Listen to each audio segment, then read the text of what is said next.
안녕하세요. 김호준입니다.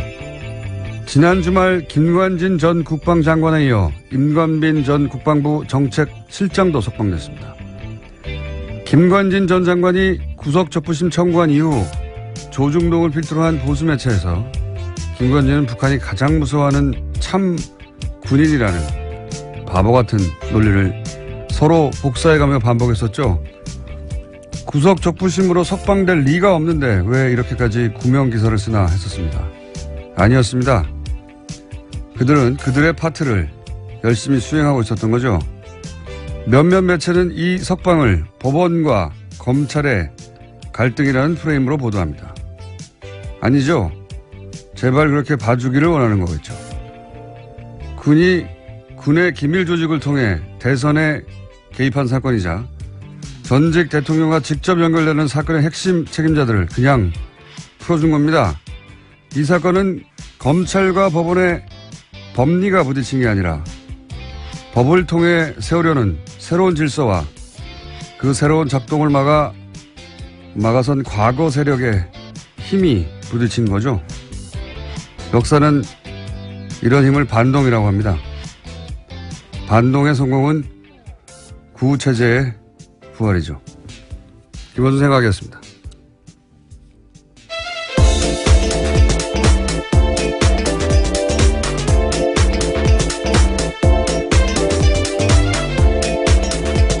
시사인의 김은지입니다. 네. 아주 주말 사이에 재미있는 뉴스가 많이 나왔습니다. 네, 뉴스가 정말 많았습니다.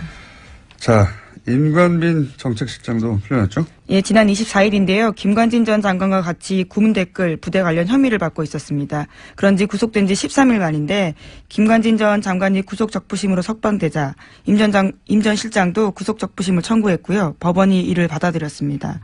신광열 수석부장판사는요. 혐의는 다툴 여지가 있고 증거를 없애거나 도망갈 우려가 있다고 보기 어려워서 석방했다라고 밝혔습니다. 이게 말이 안 되는지는 저희가 잠시 후 일부에서 이정열 전 부장판사 오늘은 직접 수준에 나옵니다. 네, 나와서 자세히 다루기로 하고 되돌아보니까 딱딱 맞아 떨어져요. 그러니까 구속적부심 청구부터 이상한 거죠, 이게. 예. 법적으로 변한 게 아무것도 없는데 그럼 청구 자체를 안 하는데 안 되니까 근데 청구를 합니다. 그리고 조선일보를 필두로 북한이 제일 무서워하는 참군인. 예. 제가 계속 바보 같다고 비웃었는데. 근데 조중동이 계속 해요. 원래 조중동은 안 될 일은 붙들고 있지를 않아요. 왜냐하면 그러다가 진짜 안 되면 조중동 영향이 없다는 걸 인정하는 거 아니에요. 그런데도 계속 붙들고 있어서 야, 참 이상하다. 이거 컨트롤 타워가 있긴 있는 것 같은데 왜 이러나 억지스럽게. 설마 구속적부심으로? 에이 설마.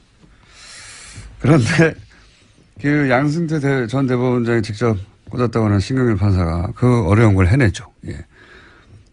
그러면서 또 기사가 나옵니다. 김관진은 청구할 생각이 없었는데 변호사가 하자고 해서 참군이니까 직접 하자고 할 수는 없잖아요. 그리고 또 이어서 상관이 풀려났는데 당연히 부하도 석방돼야 또 청구합니다. 이런 기사가 나오고. 그리고 나서는 이제 주말에는 검찰과 법원의 갈등 이런 프레임이 나왔죠. 하루 종일 포털탑에. 왜 이런 일이 벌어졌냐. 검찰과 법원이 갈등해서 그렇다는 거예요. 그렇게 봐주길 원하는 거죠. 그 다음 포털의 메인은 신광열 판사에 대한 비난 여론이 있었잖아요. 예. 뭐 인터넷에도 그렇고. 여당에서도 그런 비판이 예. 있었습니다. 그러자 신 부장판사를 적폐로 매도한다. 처단 선동하고 있다. 신상털이, 유언비어, 가짜뉴스, 인신공격, 사법부 독립을 침해한다. 뭐 이런 그 비판을 이렇게 몰아가죠. 그리고 이런 비난에도 불구하고 신광열 부장판사는 석방을 결정했다. 부당한 여론 압력에 굴하지 않고 할 일을 했다. 이런 뉘앙스 기사가 또 나오고. 그리고 댓글 부대가 요즘 기승입니다. 아주 딱딱 맞아떨어져요. 그런 일이 벌어졌어요. 이건 그냥 단일 사건이 아니라, 예, 저는, MB의 반격, 예, 구체제의 반격이라고 봅니다. 반동이라고 하죠, 이런 걸. 잠시 후에 다루기로 하겠고, 그러자 전병헌 수석도 기각이 됐죠? 영장이? 네, 지난 25일 새벽인데요. 영장 기각됐습니다. 검찰은 롯데홈쇼핑이 방송 재승인을 대가로 전 전 수석이 명예회장으로 있던 한국 e스포츠협회에 3억 원을 후원했다라고 봤는데요. 이에 대해서 서울중앙지법 강부영 부장판사는 범행 가당 여부와 범위에 대한 다툴 여지가 있다면서 구속의 필요성을 인정하기 어렵다라고 밝혔습니다. 또 관련 자료가 대부분 수집돼서 증거인멸과 도주 우려가 크지 않다라고 설명했습니다. 저는 전병헌 전 수석은 MB가 살렸다 그렇게 봅니다. 김관진, 임관빈 석방하다 보니까 형평을 맞추려고 이렇게 된 것이다. 재청구하겠죠. 재청구하면 영장이 발부될 가능성이 높다. 저는 그렇게 보고요. 또 관련 뉴스가 많으니까 쭉쭉 이어가 보죠. 네, 적폐 사건의 핵심 피해자들이 잇따라서 검찰 소환도 거부하고 있는데요. 박근혜 정부 국정원에서 특수활동비 1억 원을 받은 혐의를 사고 있는 최경환 자유한국당 의원이 내일로 예정된 검찰 조사에 불응하겠다라고 밝혔습니다. 공정하지 못한 수사에는 협조하기 어렵다라는 건데요. 현역 국회의원에게는 불체포 특권이 있습니다. 그렇기 때문에 국회 본회의 표결에서 재적 의원 과반수 출석과 출석 의원 과반수 찬성이 나와야지만 체포가 가능한 상황입니다. 뿐만 아니라 김병찬 서울 용산경찰서장도 검찰의 요구에 출석해달라는 검찰의 요구에 응하지 않고 있는데요. 지난 25일 출석이 예정돼 있었습니다. 하지만 시간이 더 필요하다라면서 검찰의 의사를 전달했다고 하는데요. 김병찬 서장 같은 경우에는 2012년에 댓글 사건 관련해서 국정원과 수시로 통화해서 정보를 줬다라는 혐의를 받고 있습니다. 그러니까 이제 김관진, 임관빈부터 반동이라고 제가 표현했는데 반동의 기운이 아주 과거 인사들 다들 안 나오려고 하는 거죠 지금. 최경환 의원도 안 나오려고 그러고. 그리고 이 의원 원유철 의원 또 사실은 대상이 수사 대상입니다. 대상이 돼 있고 그리고 경찰도 안 나오려고 그래요. 용산 경찰서장 김병찬 다들 안 나오려고 하고 있습니다. 네, 여긴 이미 25일 출석이었는데요. 나오지 않았습니다. 지금 이렇게 한 사람 김관진 임관빈이 풀려난 거 이외에도 전체적으로 다 이런 거대한 움직임이 있다 현재. 긴장이 필요하다. 제가 보기엔 다시 한번 큰 싸움이 시작되려고 한다. 저는 그렇게 봅니다. 다음 뉴스는요. 네, 박근혜 정부 국정원이 검찰의 댓글 수사를 막기 위해서 청와대에 SOS를 보낸 적이 있다라는 이야기도 나왔는데요. 과거 이야기입니다. 핵심 인력을 교체하려고 하는 등 수사팀에 와해시키려고 했던 정황이 드러났다라는 겁니다. 국정원이 당시 청와대에 올린 보고서를 보면 2013년 댓글 특별수사팀의 인적 구성에 심각한 문제가 있다 이렇게 내용을 보고했는데 보고서에는 특수성 검사들이 균형적인 정무 감각이 부족하다라고 평가해놨습니다. 그러면서 당시 특별수사팀장이었던 윤석열 팀장에 대해서는요. 통제가 안 되는 인사다라고 평가를 했고 또 특정 검사에 대해서는 할아버지가 전라도 출신이라서 원적이 문제가 있다. 또 특정 다른 검사는 대학 시절에 학생운동을 했다라면서 소위 건전 성향 법조인으로 수사팀을 바꿔야 한다라는 이야기를 제안했다라고 합니다. 윤석열 팀장은 통제가 안 된다. 통제가 안 되죠. 그때도 와해시키려고 했고. 네, 2013년입니다. 실제로 그때 그래서 윤지검장 같은 경우에는요, 결과적으로 쫓겨나는 상황이 됐었습니다. 윤지검장만 쫓겨났나요? 네, 최동욱 총장도요. 검찰총장 자체를 날려버렸는데요. 자, 그리고 지금도 사실은, 그런 일이 벌어지고 있는 셈입니다. 본격적으로. 전체 흐름이 그렇다는 거, 자, 다음 수는요. 네, 국정원 업무에 불법 관여한 의혹을 받고 있는 우병우 전 수석에 대해서 검찰이 지난 24일 또다시 압수수색을 벌였습니다. 이번에는 재판을 받고 돌아가는 우 전 수석에게 영장을 제시하고 기습적으로 휴대전화 차량을 압수수색한 건데요. 이제까지 우 전 수석 같은 경우에는 제대로 압수수색하지 않았다라는 비판이 많았는데 이번에는 기습적으로 압수수색을 해서 현재 사용하고 있는 휴대전화까지 확보했다고 합니다. 현재 사용하는 휴대전화.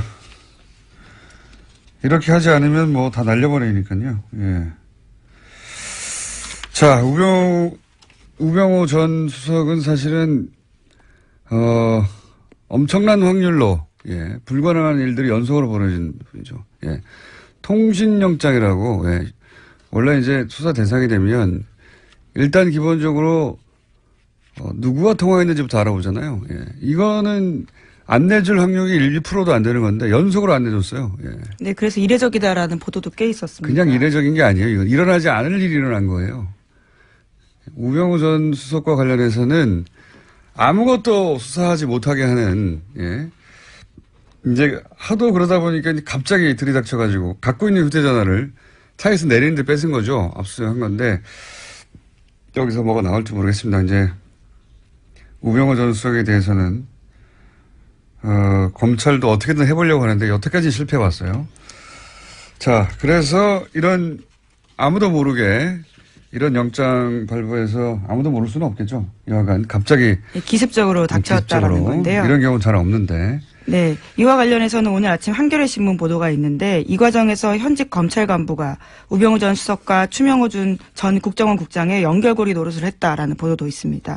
그러니까 내부에 일종의 프락치라고 표현하나요? 뭐 이런 사람들이 있다 보니까 검찰이 굉장히 기습적으로 압수수색했다라고 보는 건데요.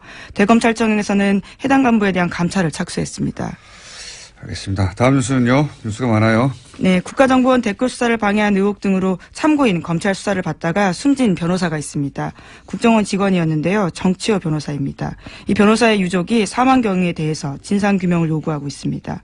유족과 변호인단이 지난 24일에 기자회견을 열었는데요. 사망 경위에 관한 의혹을 제기하고 철저한 수사를 촉구했습니다. 저희도 한번 다룰 생각인데 처음에 자살 기도했다고 하는 그 장소부터가 알고 보니 자살을 할 수 없는 장소였다. 그러니까 물도 얕고 그리고 워낙 차량 이동이 많고 뛰어내리면 누구나 볼 수 있고 누구나 볼 수 있다는 건 금방 구출된다는 얘기죠. 근데 수심도 얕아서 1.5m밖에 안 되고 그러니까 자살을 정말로 하려고 했던 게 아니라 본인이 어떤 상황에 처해 있는지 알리려고 했던 거죠. 예. 그런 상황이었고 특히 제가 의심되는 대목은 휴대전화 평소 3대 사용했는데 2대가 사라졌더라. 사라진 것만 해도 이상한데 유족이 알고 있는 사라진 전화번호 1대 전화했더니 누가 받았다는 거 아닙니까? 네, 처음엔 받았는데 이후에는 전원이 계속 꺼져 있었다라고 합니다. 받고 네. 이거 정 변호사 핸드폰 아니다라고 끊어버렸다는 거 아니에요. 말이 안 되는 거죠. 그러니까 사망한 이후 누군가 가져갔다는 얘기니까 누군가 가져간 사람과 사망과 연관관계 따져봐야 되고 그 외에 몇 가지 더 있습니다. 이 유가족은 이것이 단순 자살이 아니다. 타살 의혹이 있다. 이런 정황 여러 가지를 지금 주장하고 있고요. 네, 유가족들이 굉장히 저도 만나봤는데요. 아주 적극적입니다. 그래서 모든 이 루트를 따라다니면서 증거를 수집하고 있어서요. 만만치 않은 사건입니다. 알겠습니다. 자, 다음 뉴스는요. 네, 더불어민주당 진선미 의원이 지난 24일에 이명박 전 대통령의 비자금 단서를 확인했다면서 검찰의 재수사를 촉구했는데요. 국회 본회의 자유 발언에서 한 이야기입니다. 2012년 내곡동 특감 수사 종료 사흘 앞두고 발견됐던 이명박 전 대통령의 아들 이시영 씨의 명의의 삼성동 힐스테이트 전세 자금에 대해서 이야기를 했습니다. 자, 이 사건도 자세히 따져봐야 되는 사건이죠. 이게 이제 당시에 내곡동 특검할 때 내곡동 땅을 살 때 현금 6억 원을 가져와서 샀다. 근데 이시영 씨는 당시 무직 이거 재산도 3,600만 밖에 없었는데 이걸 어디서 샀냐. 아버지가 준 거 아니냐. 그럼 아버지 통장에도 변동이 없으니까 이게 비자금이다. 이런 얘기고. 그리고 그때 그뿐만 아니라 삼성동에 거주하고 있던 힐스테이트 전세자금도 6억 4천 원이었는데 이것도 역시 본인이 낸 게 아니다.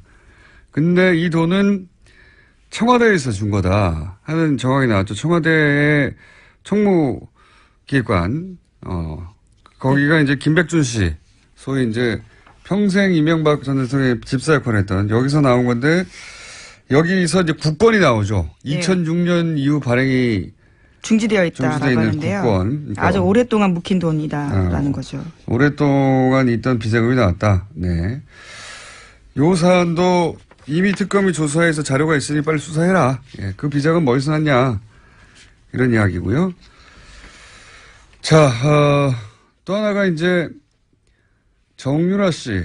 그 소위 이제 제가 이게 새로운 뭔가 기운이 있다 이거. 정말 진짜 전쟁이 새로 시작된 거 아니냐 이런 얘기를 했는데 정유라 씨 집에 40대 이모 씨가 침입을 했어요. 네, 강도가 침입했는데요. 지난 25일에 발생한 일입니다. 현장에서 붙잡힌 강도 같은 경우에는요. 처음에 정유라 씨와 금전거래가 있다라고 했다가 말을 바꿨습니다. 카드빚 2,400만 원 때문에 범행을 저질렀다라고 하는데요. 경찰은 강도 행각의 무게를 두고 이 씨에 대해서 강도 상해 혐의로 구속영장을 신청했습니다. 저는 이 사건을 굉장히 이상하다고 봅니다. 단순 강도라고 보기엔. 더군다나 계속 얘기하지만 기운이 이상하잖아요, 요즘. 예. 그래서 요 사안 취재 중인 이게 좀 이상하군요. 주진우 기자 저희가 미디어로 잠깐 연결해 보겠습니다. 주진우 기자. 안녕하십니까. 네. 방금 전까지 전화기가 꺼져 있어가지고 저희 제작진이 난리가 났었어요. 네. 네, 인지 일어났습니다. 자, 이모 씨가 조사 초기에는 경찰에 정유라 씨하고 돈 문제가 있다고 했다가 나중에는 그게 아니고 카드빚 2,400 갚기 위해서 강도했다 이렇게 번복했는데 이게 단순 강도로 보기에는 이상한 점부터 일단 짚어보면 어떻겠습니까? 범행이 발생하자마자 이상하지 않습니까? 그런데 예. 경찰과 그리고 언론에서 일제히 우발적인 범행이라고 발표를 했고요. 그 다음에 정유라 씨하고 같이 지내던 이 씨가 크게 다쳤어요. 예. 근데 경미한 부상이라고 계속 보도가 나오는 게 좀 이상했습니다. 그리고 예. 장소와 시간이 강도 범행을 하기에는 최악입니다. 정유라 씨가 살고 있는 그 압구정동 미띠 빌딩의 1층에는 인기 있는 베트남 음식점이 있는데요. 주말 오후 3시는 피크타임이에요. 그래서 1층에 손님이 많고요. 줄을 서거나 그리고 발레 파킹하는 아저씨들이 여럿 있습니다. 그리고 그래서 누군가 고함만 질러도 그냥 바로 검거될 수 있는 그런 환경인데 일주일 이상 그 강도 범행을 도모한 사람이 찾기에는 너무 그 멍청한 선택이었습니다. 일단 기본적으로 오후 3시 사람이 드글드글하는 곳에 대낮에 강도를 하러 간다는 게 이상하고 그리고 이게 이제 강도라는 건 침입이 목적이 아니라 돈을 뺏어서 도주가 목적이에요. 도주 계획이 그렇죠. 도주 계획이 수립이 돼야 되는데 침입할 때부터 이미 수희 아저씨하고 마주쳤다는 것은 얼굴이 다 노출되는 거잖아요. 그죠? 네, 이게 도주하기에는 굉장히 어려운 그 빌딩이에요. 정유라 씨 집은 지하 1층하고 1층에서 출입구에 그 카드를 이렇게 대고 올라가야 되는데요. 지하 1층에서 1층에 저기 경비 아저씨가 있어요. 예. 아까 말했듯이 1층에는 발레 아저씨들이 덩치 큰 아저씨들이 많습니다, 거기에. 근데 그래서 지하 1층에 가서 택배 왔어요. 그리고 경비원을 일단 협박해가지고요. 예. 인터폰을 하게 하고 이 경비 아저씨를 묶고 이렇게 올라가는데 여기까지는 치밀합니다. 그 가짜 총과 칼까지도 그 준비한 걸 보면 여기까지는 총도 준비했어요? 아니 칼을 준비했다? 칼과 가짜 총도 있었어요. 가짜 총도 있었어요? 네네. 근데 그렇게 묶어놓고 거기 준비까지는 치밀했는데 그리고 지하로 올라간다는 것까지 알았어요. 이건 쉽지 않은데 그걸 보고 올라갔는데 도주 생각은 아예 없었다고 봅니다. 그 건물 내부에 CCTV도 있었을 거 아닙니까? CCTV 이 집 많습니다. 많습니다. 그래서 근데 그 이미 올라가면서 자기가 노출될 것을 알고 있었다고도 봐도 무방합니다. 그러니까요. 원래 이제 도망가는 계획을 못 세우면 아예 들어가지도 않는 건데, 자, 네. 그렇게 실제로 집에 들어가서 좀 경찰 발표는 금품을 요구했다고 하는데 실제 금품을 요구했답니까? 들어가서? 아니요, 돈을 요구하지도 않았고요. 그 돈을 숨겨놨을 최순실 씨나 정유라 씨 큰 부자이기 때문에 어디에 숨겨놨겠지, 쌓아놨겠지 했는데 금품을 찾기 위해서 집을 뒤진 흔적도 없습니다. 뒤지지도 않았습니다, 아예. 그럼 들어가서 실제로 어떤 행동을 했습니까? 이 부분 주목되고 있지 않은데 누가 보내서 왔다고 얘기했어요, 분명히. 누가 보내서 왔다. 그리고 정유라 나와라. 할 얘기가 있다. 할 얘기가 있어서 나와라. 이런 소리를 계속 질렀다고 합니다. 그래서 아직 어떤 얘기를 했는지는 지금 취재 중입니다. 누가 보내서 왔다. 그리고 할 얘기가 있어서 왔다. 네. 그 외에 또 어떤 행동을 했습니까? 정유라 씨는 이 빌딩에 그 6층, 7층에 복층에 있는 집에 살고 있는데 6층에는 고땡땡 유모가 살고 있고요. 유모가 고모. 있고, 네. 7층에는 정유라 씨가 지내고 있어요. 예. 원래 6층에 정유라 씨가 살았어요. 예. 그리고 7층에는 정윤혜 씨와 최순실 씨 방이 있었어요. 예. 각방이었습니다, 사실. 별걸 다 알아, 각방. 예. 저 이제, 네, 거기에 어떤 사진이 걸려있고, 예. 이상한 도령 사진이 걸려있고, 그렇습니다. 그 40대 계안이 6층에 올라가서 예. 모모의 신분증을 뺐었어요. 신분증이요? 네, 신분증을 보면서 어딘가에 전화도 했습니다. 이 어디 신분증을 보잖아. 네, 이거 수사 중이니까 곧 파악이 될 겁니다. 뭐 집에 그 돈이 없으면 뭐 돈과 비슷한 카드를 뺏는다든가 분명히 뭘 다른 걸 해야 되는데 인출 시도를 신분증을 한다든가. 보고 네, 신분증을 보고 전화를 했다는 것은 좀 이상하죠. 굉장히 이상하네요, 이건. 네. 돈을 목적으로 한 침이 아닌 건 거의 분명한 것인데. 그리고 네. 아까 이제 마필 관리사 같이 네. 거주하고 있던 마필 관리사 이모 씨가 이제 다투다가 예. 칼에 찔렸다. 그런데 뭐 네. 경미한 부상 정도 생명에 지장이 없다. 이런 식의 보도가 있는데 사실 아닙니까? 그것도 사실 아닙니다. 그 6층에서 좀 소란이 있고 그러니까 7층에서 이제 이모 씨가 나왔어요. 예. 근데 마필 관리사 이 씨한테는 너하고는 감정이 없다. 찌르고 난 다음에도 너한테는 미안하게 생각한다. 이런 식으로 얘기를 했어요. 그리고는 너한테 볼 일 없으니까 저기 정유라 나와라. 정유라 나와라. 이렇게 계속 얘기하고 그리고 다른 거를 찾았습니다. 볼 일이 없다. 네. 다른 볼 일이 있다는 이야기네요. 네네. 돈도 아니었고 다른 볼 일이 네. 있다. 마필 관리사 생명에 지장이 없다는 보도는요. 이것도 좀 수상한데요. 그 칼이 굉장히 깊숙이 한 번에 쑥 들어갔습니다. 거의 전문가 소행이라고 볼 수 있을 정도의 상처라고 저는 들었어요. 그래서 병원에도 확인해 봤는데 몇 센치만 옆으로 갔으면 그 신장을 관통해서 사람 바로 죽을 수도 있었어요. 그래서 단순한